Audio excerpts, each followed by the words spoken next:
तुम्ही भाजपमध्ये जाणार होतात, भाजपतल्या काही स्थानिक नेत्यांचा विरोध होता. आम्हाला असं कळतं की तिथे नारायण राणेंचा विरोध होता किंवा निलेश राणेंचा विरोध तुमच्या येण्याला होता भाजपमध्ये.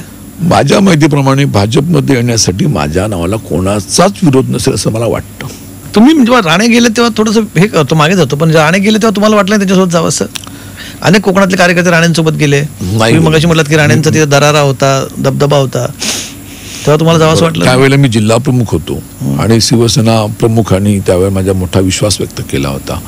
आणि शिवसेना प्रमुखांची माझी त्यावेळेचं असलेलं एक वेगळं जवळचं नातं, कोकणातला एक राजन म्हणून असे मला स्वतः साहेब बोलायचे. आठवण अशी आहे माझी की 2006 नारायण राणे गेले, मला उमेदवारी दिली पोटनिवडणुकीची.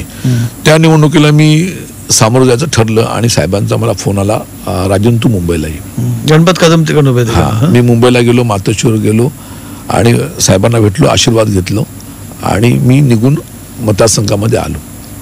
दुसऱ्या दिवशी मला साहेबांचा फोन आला आणि मला म्हणाले त्या ठिकाणी, राजन तुझ्यासाठी एक वस्तू पाठवली, ती वस्तू फक्त तुझ्याजवळ ठेव. फक्त ती वस्तू काय होती, माझ्या ह्या अंगठीमध्ये जो खडा आहे, खडा, हा खडा शिवसेना प्रमुखांनी आपल्या मातोश्रीच्या देवाऱ्यामध्ये ठेवून त्याचं पूजा केली.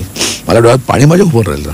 पूजा केली आणि ती खडा त्यांनी मला पाठवला आणि तो मी खडा घेऊन माझ्या बोटामध्ये घातला. त्यांना सांगितलं असेल, म्हणजे बाळासाहेब म्हणजे महान व्यक्ती आहे, ती माझ्यासाठी त्यांनी आपल्या असलेल्या मातोश्रीच्या देवावरती प्रार्थना करून माझा पोरगा निवडून येऊ अशा भावना व्यक्त करून मला तो खडा पाठवला. अशा एका महान तोच अजून घातला तोच माझ्या हातात, तोच आहे खडा, अंगठी तीच आहे, तोच खडा आहे.